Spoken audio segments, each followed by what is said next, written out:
Hey guys, sorry that I haven't been making videos as of late. I was really busy with coaching.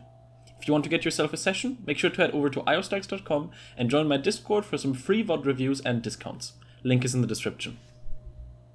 Hey, iostacks here. Overwatch is arguably one of the most toxic, stubborn, unpleasant, yet also passionate player bases in the competitive gaming scene. For most, the game simply isn't fun if they can't play with like-minded people, and the only way they find some form of enjoyment is by grouping up with others to minimize the amount of random players they have to encounter. But why exactly is Overwatch so incredibly toxic? This is Sally. Sally's a 6-year-old living in a white trash family, watching Honey Boo Boo all day and getting next-gen Barbie dolls on a daily basis so her parents can watch TMZ in peace. This is Billy. Billy has a single mum who don't need no man, gets his 3 meals a day and a toy every once in a while having to do chores around the house in order to get in front of the TV. Now imagine Billy and Sally growing up. They are now 2 young adults working on their A-levels. They get put into a group together with 2 classmates because they need to do some random ass project. Who do you think will be the more pleasant partner? Sally or Billy? Obviously Billy. He has been raised well, had a mother that cared for him and taught him that hard work gets rewarded, whereas Sally didn't really get much attention from her parents, but she got everything she wanted shoved down her throat. Billy will be much better at dealing with the dynamics of a group task. He knows that he has to do his share in order to get a good grade, but obviously he will also expect his group mates to do their fair share. Sally, on the other hand, is going to get mad if someone complains about her not pulling her work. The key word here is entitlement. Sally feels entitled because that's what her life has been like since childhood, whereas Billy hasn't really been exposed to that. Whenever he got something, it was for a special occasion or as a reward. He never expected anything unless he worked for it. Billy represents humility. So let's have a look at Overwatch. Games are responsible for their players' behavior, and good game design makes sure that toxicity will be kept to a minimum. So let's see how Overwatch would do as a parent. Well, first of all, the game doesn't have a scoreboard. This means that players aren't really being pushed to good performance. Not having a scoreboard is the equivalent of a parent telling their child that everything will be okay, you don't have to worry about anything, you did good, even though the kid did jack shit for school and got a bad grade. Both Overwatch and bad parents are scared of telling their children when they do something wrong, and especially since the majority of toxic players are of a very young age, it's easy to see the parallels.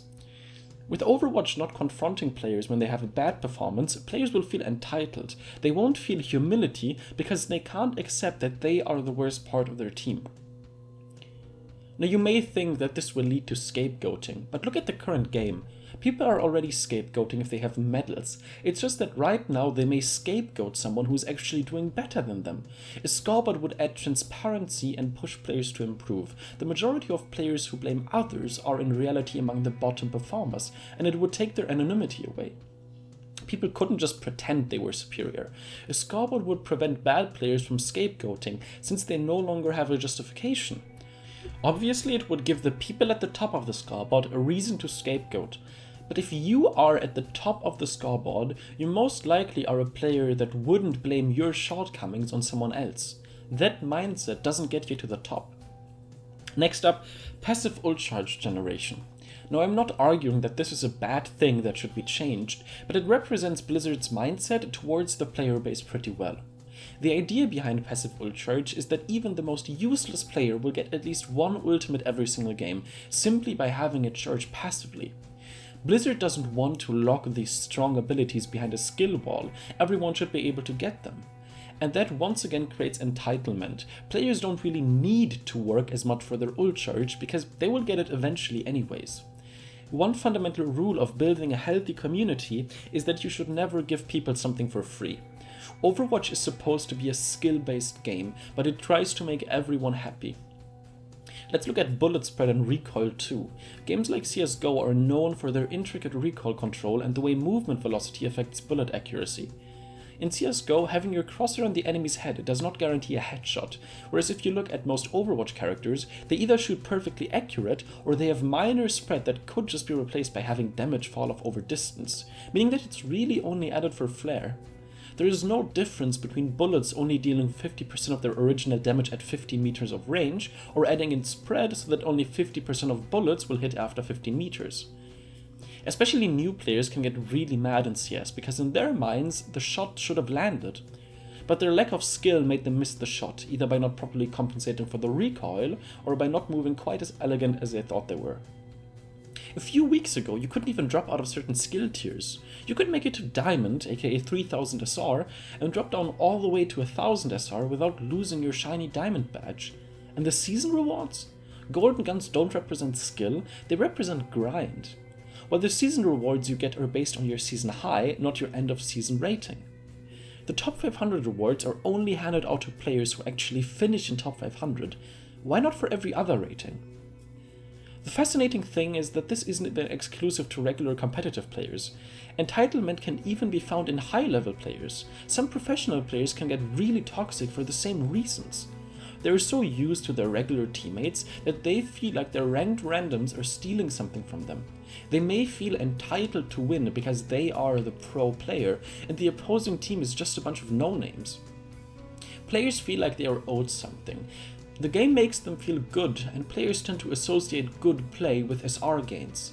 I mean, that's what everyone tells them. Someone in GM is a much better player than someone in Diamond. So they expect to gain SR because clearly they are performing well. They are getting free kills every once in a while by simply using a scatter arrow or picking someone with a flashbang without even understanding what they just did, or their ult will passively charge up, giving them their own heroic moment, and even a play of the game using an ultimate they haven't even really earned. So they feel like someone stole their SR, usually their teammates. Imagine Sally visiting her grandparents for a weekend. It's 8 PM and old Nan tells Sally that she should hit the sheets. But Sally is going to be mad, saying things like, "But why? Mommy always lets me stay awake much longer." This toxic behavior from Sally is caused by her feeling entitled to extra hours of staying awake. But if she always went to bed at 8 PM instead of her trash parents spoiling her, she wouldn't be as pissy when asked to go to bed. If players wouldn't feel like they deserve to climb, then they wouldn't search for a scapegoat and show toxic behavior when losing SR, because they would start seeing SR as a reward, as a nice thing that they get sometimes, and not something they are entitled to, something that they can expect to get. In my coaching sessions, every player is different, but so far every single coachee I have dealt with has improved drastically in one department: toxicity. Even the most toxic players started turning humble once someone they respected told them that they don't deserve anything, that they aren't entitled to anything, and that they should be happy they got as high on the ladder as they are. This usually washes their feelings of entitlement and thus toxicity right out. All of these things go together in one neat package. Blizzard is really good at making players feel good about themselves, and if they avoid every possibility of confronting a player with their own inability, then players will become entitled. All those Overwatch players know is hitting shots left and right, getting ults for free, and seeing gold meds in their tab screen. All the while getting loot boxes and only seeing an animation when gaining SR, not when losing it. You have great animations when going from Plat to Diamond, but going from Diamond to Plat is just a static image change. This breeds entitled players. So what ends up happening is that we have a bunch of Sallys in our games that are confronted with random people in voice chat telling them things that they aren't used to hearing. The game tries so incredibly hard to convince every player that they are special, that they are really, really good, which makes them really, really unhappy when something doesn't go their way. So in conclusion, Blizzard needs to make a choice. Do they want a delusional player base that thinks it's hot shit, or a player base that is always reminded of their place in the game? If I can give another example.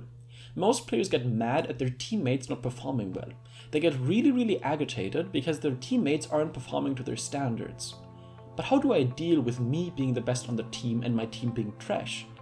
I'm fucking glad. I love games where I'm actually performing the best and my teammates just have no idea what they're doing. Why? Because I know what it's like to be on the other side.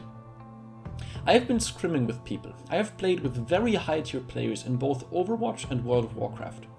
And when you play with those legends, and you fuck up boss mechanics, or you fat finger your ultimate, and you have a bunch of really, really good players shit-talking you, that's when you sink into your chair and reconsider your past behavior. All of a sudden my mindset changed drastically. I knew how bad it can feel to actually perform badly while your team is disappointed in you.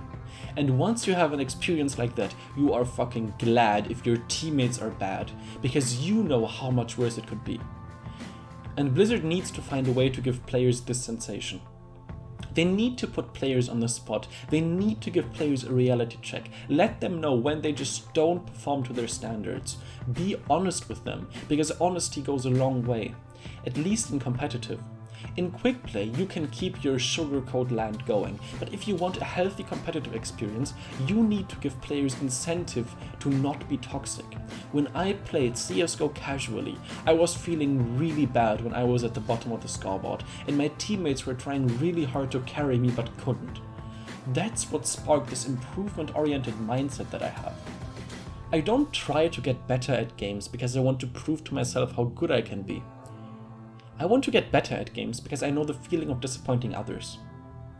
My name is Arostux, and I'd like to thank you for learning.